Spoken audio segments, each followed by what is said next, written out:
Hey friends, it's Len here from 1A Auto. So you've got a 4th gen Ram 1500. You just hit 100,000 miles. We're going to go over some of the things you should be thinking about. Let's get started.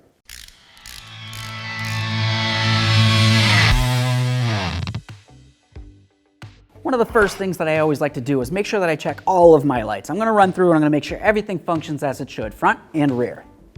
While I'm in here, I'm also going to check my emergency brake function. Make sure the pedal goes down, but not all the way to the floor. It definitely feels as though it has pressure and it releases properly. So now we're going to move our way underneath the hood. On these particular vehicles, they should have iridium spark plugs, and those are typically going to be good for approximately 100,000 miles. If you were looking for your spark plugs, they're going to be located on your valve covers, and there's going to be 16 of them, 8 on the driver's side and 8 on the passenger side.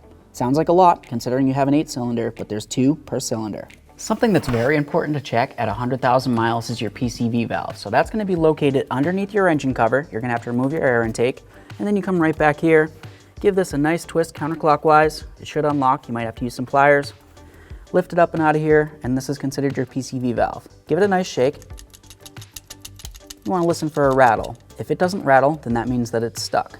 This one seems like it's in good condition, but either way, it only really makes sense since you got it out. Go ahead and replace it at 100,000 miles. Now let's move along to our engine coolant. If you look right along the front here on the passenger side, you're going to find your radiator cap. If it's hot, you definitely don't want to open it. Right here though, is called your radiator reservoir. Go ahead and lift up on this right here. And of course, if you see fluid in there, then you're probably doing all right. Now the manufacturer recommended service interval for the coolant on this is approximately 10 years or 150,000 miles. It's kind of a long time. The best thing that you would want to do though is of course at least 100,000 miles, go ahead and open this up. You want to take a peek at what that coolant looks like. If it looks as though it's dirty or anything like that, obviously you're going to want to replace it. And you're also going to want to get yourself a nice coolant tester. That's going to test the ethylene glycol level inside your coolant. That way there you know where your freeze point's at. If it says that the freeze point's at approximately -32 to 35, well that's actually really great. But if it says that the freeze point's at 0 or even higher than that, like into the positive range, well then you know that you need to go ahead and service your coolant system.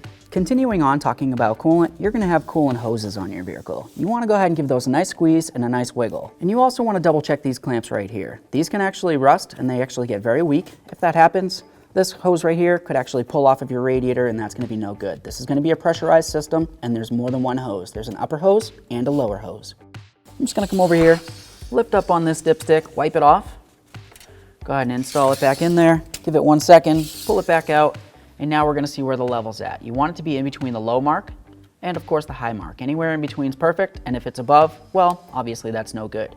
Also check the condition of the oil. Make sure it's in good condition. If it looks as though it's dirty or it's contaminated, obviously you need to change it. And of course, if you need to add any oil, you would come right up here to the oil fill and it tells you what you need to use for your specific vehicle. Let's move along to the brake fluid master cylinder here. Generally, you're going to have an area on the side that tells you where the maximum line is going to be. You want it to be just at that maximum or even just a teeny bit below, but if it's way down here, well, you know you probably have an issue. More than likely it's with your brakes and hopefully you don't have a brake fluid leak. Obviously, what you would want to do if the brake fluid is low, you'd want to double check those brake linings, make sure they're not completely worn. And if you need to add, you come right up here, and of course it's going to tell you what you should use, which would be .3 brake fluid. Continuing along the driver's side, we're going to move right along to our battery. If you were to look right here, you're going to see your terminal ends. Those are the areas that connect your cables to the battery itself. If you see any funny colors on it, that's called corrosion. That needs to be taken care of. This one actually looks really good. So the next thing that I would want to do is maybe grab a multimeter or something that I can test the battery voltage just to make sure it's up there in the 12 volts range. If it seems as though it's inside the 11s or even lower than that, well then it's time to go ahead and replace the battery. Moving forward from the battery, let's just take a quick peek inside this fuse box here. Just make sure you don't see any funny colors. There's no mouse nests or anything like that. This looks great. Close it back up so it seals tightly.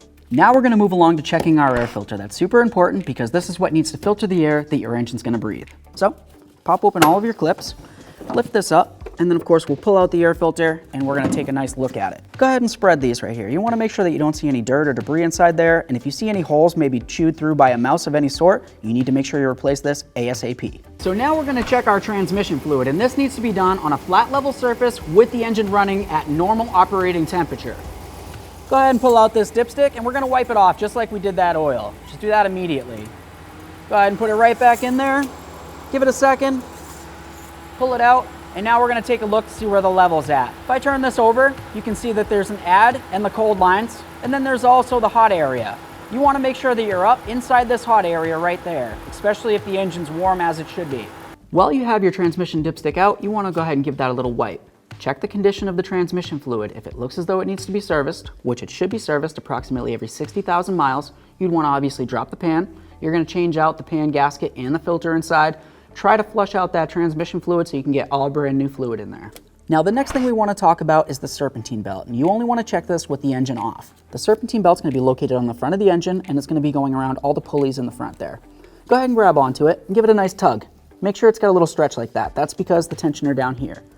If you notice that when you try to tug on it, it doesn't want to move at all, the tensioner is probably frozen down there, and that's probably a big deal. Now let's go ahead and give this a little twist, and we're going to pay attention to these grooves right here. You want to look for cracking in them. If you see a whole bunch of cracks, then your belt's no good. This one actually looks really great, so let's move along. So now the next thing that we're going to do is we're going to go ahead and jack up the vehicle, but we want to do that lifting up underneath the lower control arm. Once you have the wheel up off the ground, you're going to want to grab it at 6 and 12, just like this. Give it a nice little wiggle. We want to see if there's any movement that goes like this.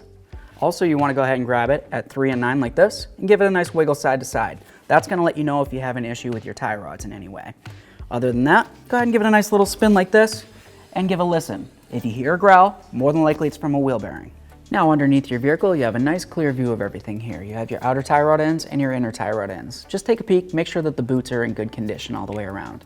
Lower ball joint, upper ball joint up there. Also, take a peek. And of course, if you had noticed any movement, well then you're going to have to replace those. You also have your sway bar links here. Those have nice rubber bushings on them. If it looks as though they're dry rotted and cracked, more than likely your sway bar is going to be able to move around, and it's probably going to clunk, especially in this area right here if it's stretched. If your sway bar bushing right here is stretched, over every bump you're going to kind of hear a bonk, bonk, bonk, and typically it's going to come from this area right there. Keeping with the front end, you also have your coil over struts right here. If you happen to notice that your coils are cracked or broken in any way, well then you're going to need to replace the whole unit, and if you do it as a pair. While we're underneath here, let's of course look for leaks. Look along your engine, all of your hoses and everything like that, and just make sure you don't see any oil or coolant or anything else pouring out and coming down. We can come this way, and you'll have your front differential. There should be a seal in between the differential and the axle itself. That seal is supposed to protect gear oil from coming out of there. If it's leaking, you need to go ahead and service that. There's going to be one located on both sides of that differential. And of course, we'll just make sure we make our way back to the transmission pan. Everything looks good here, transfer case, and so on. The service interval for checking your front and rear differentials would be approximately every 20,000. So of course, you'd come right here to the fill, take this out, and you want to try to get a little bit of fluid on there. Take a look at it, make sure it's nice and clean, and of course, make sure it's full. When it comes time to servicing it, there really isn't a particular service interval, but if you do severe service, such as maybe you go off-roading a lot, or you tow a boat, or anything like that, well, it's a good idea to just go ahead and replace your front and your rear differential fluid at approximately maybe 30 to even 60,000 miles. When it comes time to checking your rear differential, what you would want to do is have a gloved hand. Go ahead and take out this plug. You're going to check that fluid. Make sure it's just underneath the lip right here. If you stick your finger in and you can't get any fluid, even though you're all the way down here, well, you know it's low, and at that point, you probably have a leak someplace, which will probably be pretty apparent. If the fluid, when you checked it, looked as though it was dirty, well, it doesn't really matter where the mileage is at, you would just go ahead and replace that fluid. Now talking about gearboxes, you not only have your front and rear differential, but you also have a transfer case if you have a four-wheel drive vehicle. Right here is going to be your fill plug for the transfer case. You obviously want to pull that out, like I said before about the differentials, and inspect the fluid. It should be bright pink or even red a little bit. If it looks as though it's brown or discolored in any way, you need to go ahead and service it. It's going to be a drain right here.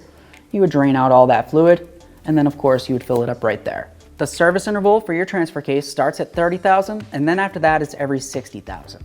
So now let's talk about your drive shafts. You have a rear drive shaft, and then of course on the front of the vehicle you'll have a front drive shaft.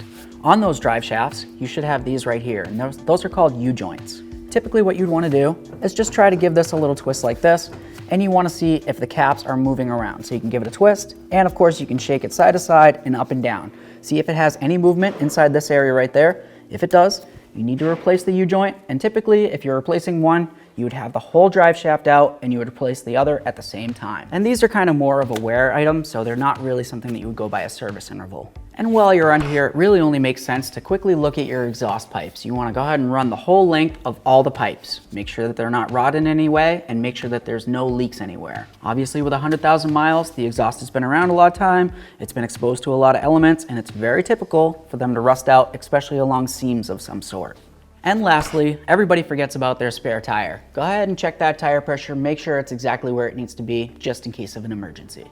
Okay friends, so I know we went over a lot of things on this Gen 4 Ram 1500. Everything that's due at 100,000 is also due every 100,000 miles after that. So if you've got 200,000 miles, 300,000, 400,000 if you're lucky, sure. Okay friends, so I hope you liked the video. If you did, smash on the like button for me. It would mean the world. Go ahead and subscribe, ring the bell, and leave me a comment because I always love to hear from you. Thanks.